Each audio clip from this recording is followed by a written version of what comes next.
EV9 national news కు స్వాగతం. ముందుగా హెడ్లైన్స్. రాజ్యాంగం అంటే సంగ్రూల్ బుక్ కాదు, ప్రియాంక గాంధీ. ప్రభుత్వ రెసిడెన్షియల్ స్కూల్పై సీఎం రేవంత్ ప్రశంసలు. YSRCP MP YS Avinash press meet.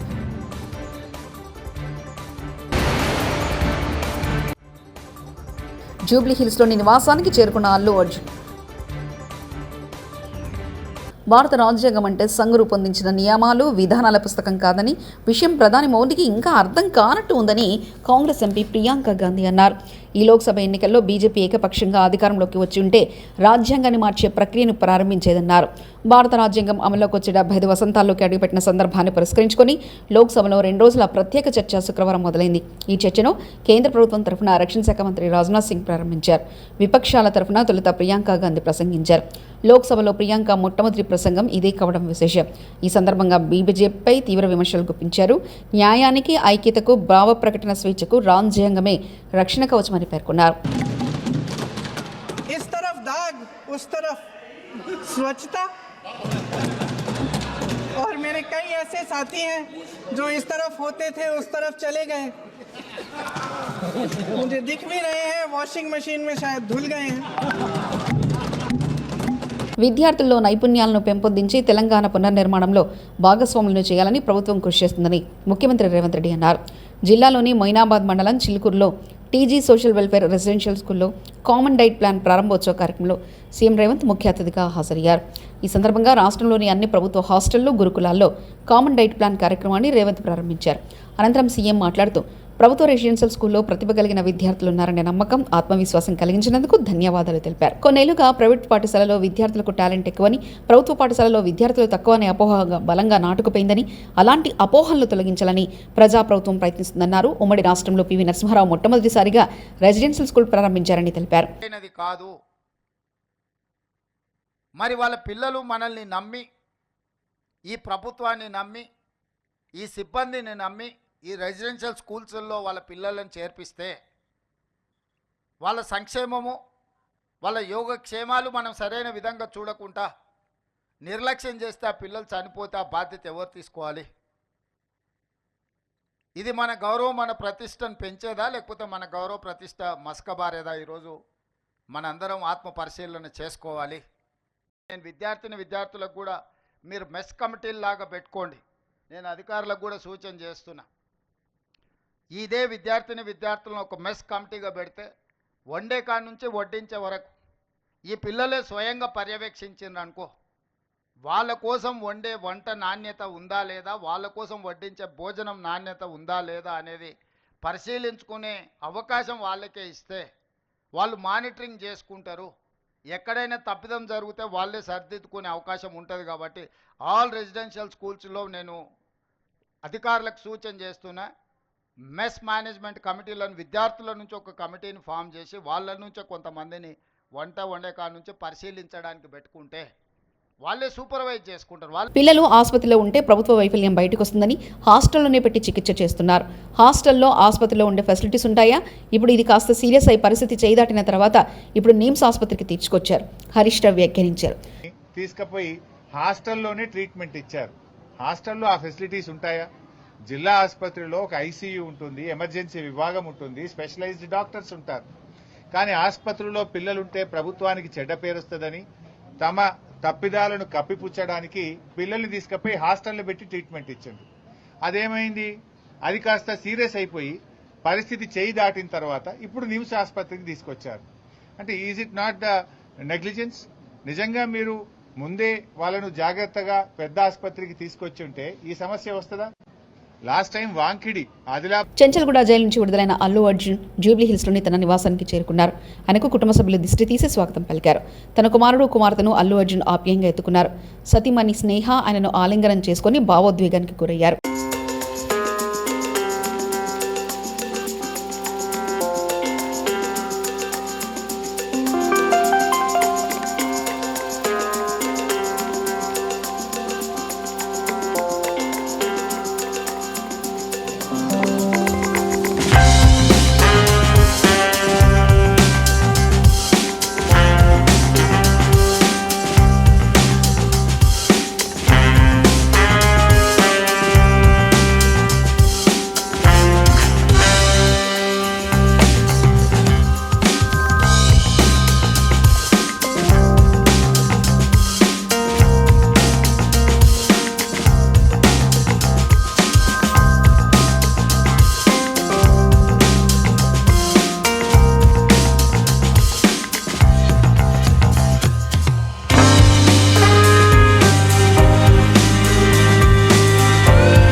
Allu Arjun bail ఉత్తర్వులు అందిన తర్వాత కూడా అక్రమంగా నిర్బంధించారు.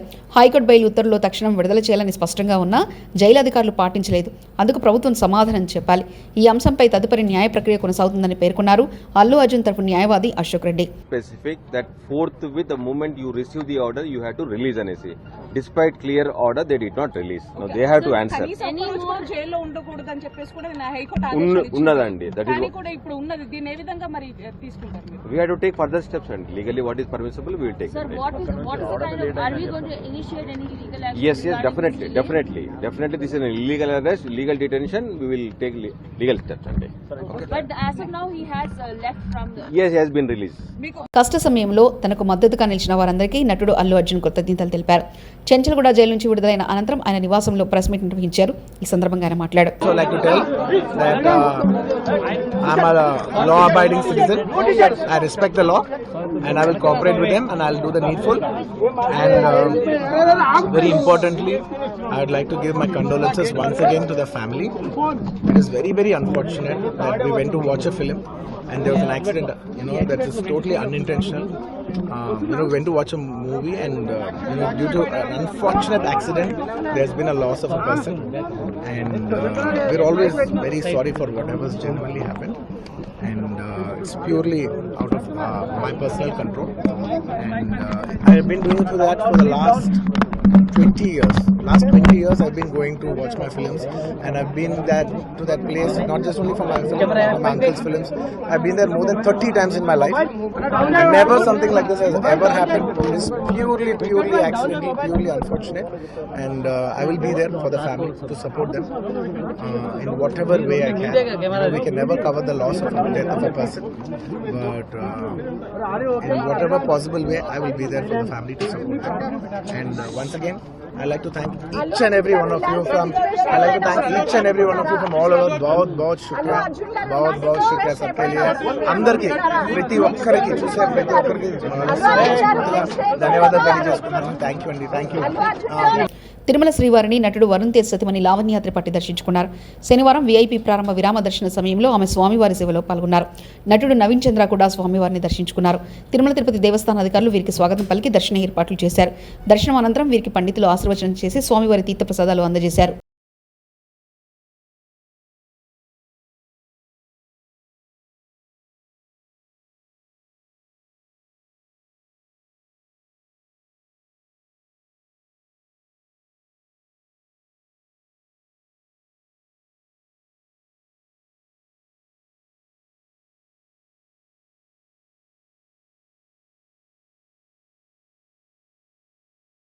నమస్కారం. శ్రీవారి దర్శనంకి రావడం జరిగింది. అండ్ చాలా అద్భుతమైన దర్శనం. చాలా సంతోషంగా ఉంది, చాలా హ్యాపీగా ఉంది. అంటే కొంచెం గ్యాప్ పడింది, షూటింగ్స్ బిజీ ఉండడం వల్ల 2 years అయింది దర్శనం చేయకుండా. సో ఆయన పిలుపు పిలిచేశారు, వచ్చేసాను. అండ్ చాలా బాగా దర్శనం, చాలా హ్యాపీగా, సంతోషంగా, ప్రశాంతంగా, శాంతంగా వెళ్తున్నాం. సో ఏడుకొండల వారికి, ఇక్కడున్న ప్రపంచంలో ఉన్న అందరు భక్తులకి అందరికీ ఆయన ఆశీస్సులు ఉండాలి, ఆయన బ్లెస్సింగ్స్ ఉండాలని కోరుకుంటున్నాను. గోవిందా. నెక్స్ట్ ఇప్పుడు గేమ్ చేంజర్ రిలీజ్ అవుతుంది January 10th. సో అది కూడా వేడుకున్నాం. ఆ సినిమా నిజంగా బాగా రిసీవ్ అవ్వాలి, ఆడియన్స్కి బాగా రీచ్ అవ్వాలని చెప్పి. సో ఇంకా వచ్చే నా ఫిల్మ్ 11 కొన్ని సినిమాలు రిలీజ్ ఉన్నాయి. సో ఆ విషయం కూడా దేవుని కోరుకోవడం జరిగింది. అంటే ఆయన దయ ఉంటే అన్నీ నాకు అనుకూలంగా జరుగుతాయి అనుకుంటున్నాను. అల్లు అర్జున్ కు మరక అంటించాలని చూసిన ఏ నాయకుడైనా, ఏ ప్రభుత్వమైనా సర్వనాశనం అయిపోతారంటూ గంగోత్రి సినిమా రచయిత చిన్ని కృష్ణ వ్యాఖ్యానించారు. అల్లు అరవింద్ గారు కావచ్చు, అల్లు అర్జున్ గారు అంటే నాకు ప్రాణం. నిన్న 12 గంటల దగ్గర నుంచి ఇంతవరకు అన్నం కూడా తినలేదు. చర్ల జైలు నుంచి ఇప్పుడు మళ్ళీ వస్తున్నాను, మళ్ళీ చెప్తున్నాను, అల్లు అర్జున్ గారంటే నాకు ప్రాణం, పంచ ప్రాణాలు.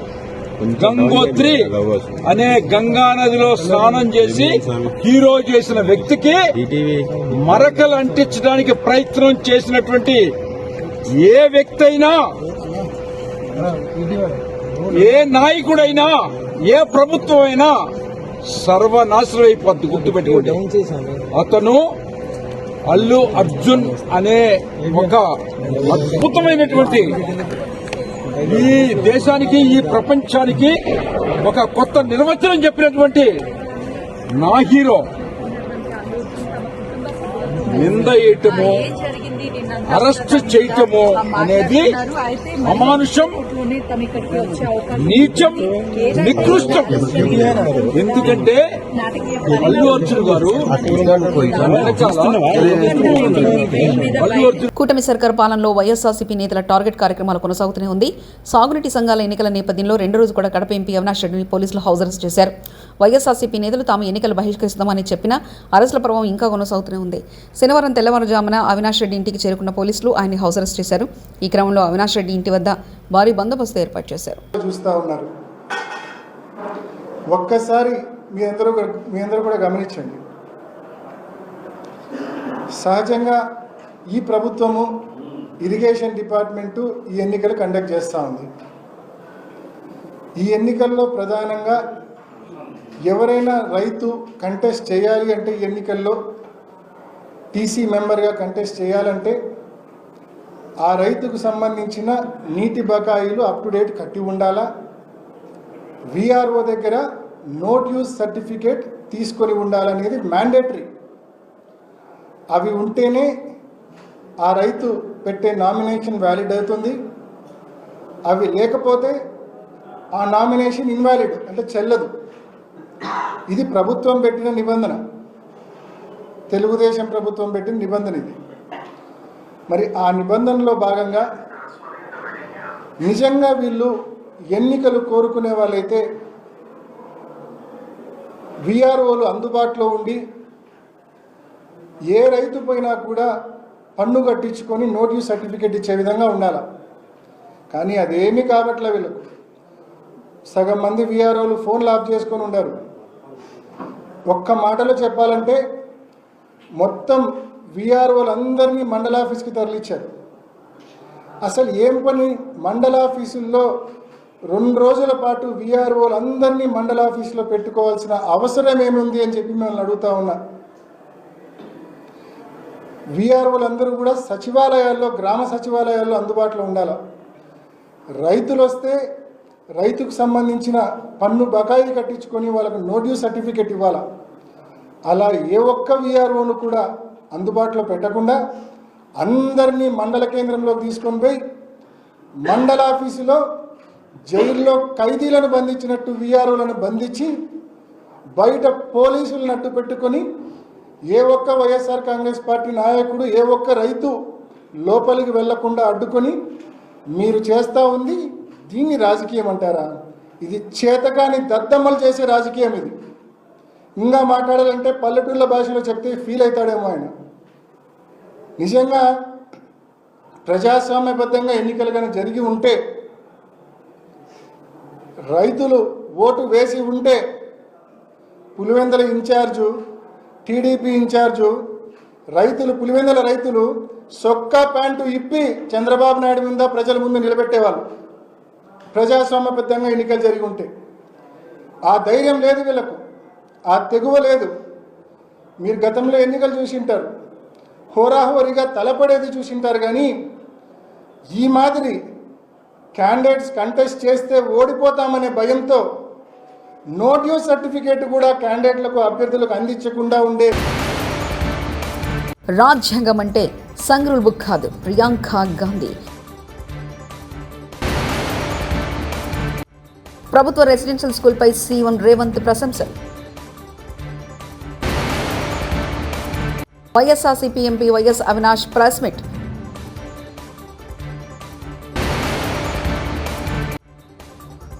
జూబ్లీహిల్స్లోని నివాసానికి చేరుకున్న అల్లు అర్జున్. ఇవి బులెటిన్ విశేషాలు. చూస్తూనే ఉండండి EV9 నేషనల్ న్యూస్.